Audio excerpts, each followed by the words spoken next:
राधे राधे दोस्तों, आप सभी का मेरे YouTube चैनल व्रत एंड पर मैं स्वागत करती हूँ। दोस्तों 12वां अध्याय सुनाने जा रही हूँ आज।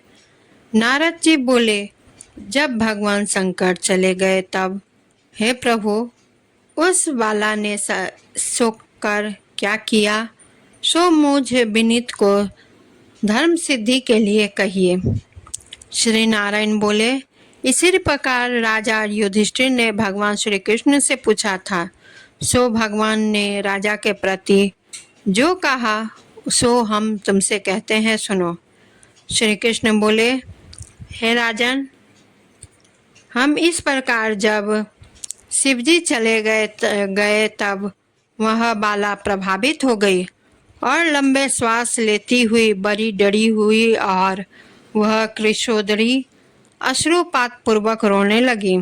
हृदय अग्नि में से उठी हुई ज्वाला से जलते हुए अंग वाली वह तपस्विनी कन्या वन अग्नि से जले हुए पत्ते वाली लता की तरह हो गई।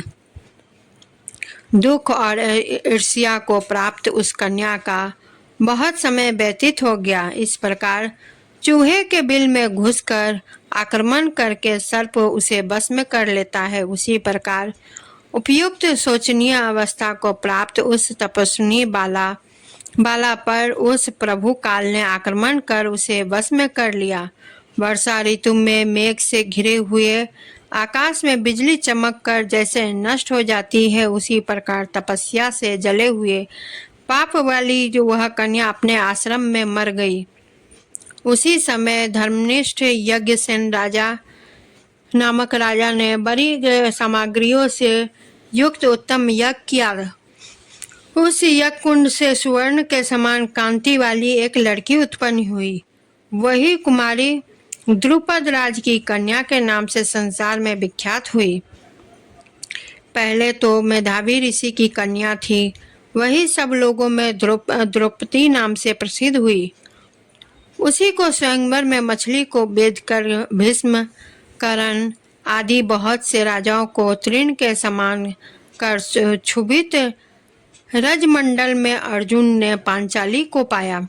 हे मुने, वही द्रौपदी दुष्ट दुशासन द्वारा बाल पकड़कर खींची गई और उसे हृदय विदीर्ण करने वाले वचन सुनाए गए। पुरुषोत्तम की अवहेलना करने के कारण मैंने भी उसकी उपेक्षा की। जब वह मेरे स्नेह का करके मेरा नाम बार बार लेने लगी, हे दामोदर, हे दया सिंधु, हे कृष्ण, हे जगतपते, हे नाथ रामानाथ, हे केशव, हे क्लेश नाशन, मेरे माता पिता, भ्रातृवर्ग, सहेलियां, बहन, भांजे, बंधु, इष्ट, पति आदि कोई भी नहीं है। हे ऋषिकेश, मेरे तो आप ही सब कुछ हैं। हे गोविंद, हे गोपिकनाथ, दीन बंधु, दयानिधे, दुशासन से आक्रमण की गई मुझे क्या आप नहीं जानते? यद्यपि पहली पुकार में मैंने उसकी ओर ध्यान नहीं दिया था, पर जब दुशासन से पराभूत होकर उसने मेरा पुनः स्मरण किया, तब गरुड़ पर चढ़ शीघ्र वहां पहुंचकर मैंने, हे राजन, उसे बहुत से वस्त्रों से परिपूर्ण किया। सदा मेरे में स्नेह करने वाली मैं ही हूँ प्राण, जिसके ऐसी सदा में भजन में परायण मेरी अत्यंत प्रिया सती सखी मुझको प्राणों के समान होने पर भी पुरुषोत्तम की अवहेलना करने के कारण उसकी अपेक्षा करनी पड़ी। पुरुषोत्तम का तिरस्कार करने वाले का मैं पतन कर देता हूँ। यह पुरुषोत्तम मुनियों और देवताओं से भी सेव्य है। फिर समस्त कामनाओं को देने वाला पुरुषोत्तम मनुष्यों द्वारा सेवनीय है ही। अतः आगामी पुरुषोत्तम की आराधना करो। 14 वर्ष पूर्ण होने पर तुम्हारा कल्याण होगा। हे पांडुनंदन, जिन पुरुषों ने द्रौपदी के बालों को खींचते हुए देखा है, हे महाराज, उनकी स्त्रियों की अलकों को मैं क्रोध से काटूंगा। दुर्योधन आदि राजाओं को यमराज के भवन को पहुंचाऊंगा। बाद तुम समस्त शत्रुओं का नाश कर राजा होंगे। ना मेरे को लक्ष्मी प्रिय, ना मेरे को बलभद्र जी प्रिय है, और ना वैसे मेरे को देवी देवकी, ना प्रद्युम्न, ना सात्यकी प्रिय है। जैसे मेरे को भक्त प्रिय है, वैसा कोई प्रिय नहीं है।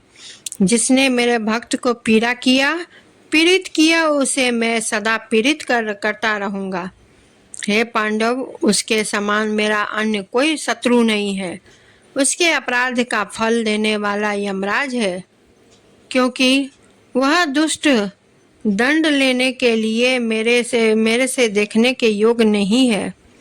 श्री नारायण बोले, श्री कृष्ण ने उन पांडु पुत्र युधिष्ठिर आदि को द्रौपदी को समझाकर द्वारका जाने की इच्छा से कहा, हे राजन, वियोग से व्याकुल द्वारकापुरी को आज जाऊंगा, जहां पर महाभाग वासुदेव जी, हमारे बड़े भाई बलदेव जी, हमारी माता देवी देवकी तथा गद सांब आदि और आहुक आदि यादव, रुक्मिणी आदि जो स्त्रियां हैं, दर्शन की उत्कंठा वाले वे सब हमारे आगमन की कामना से टकटकी लगाकर हमारा ही चिंतन करते होंगे।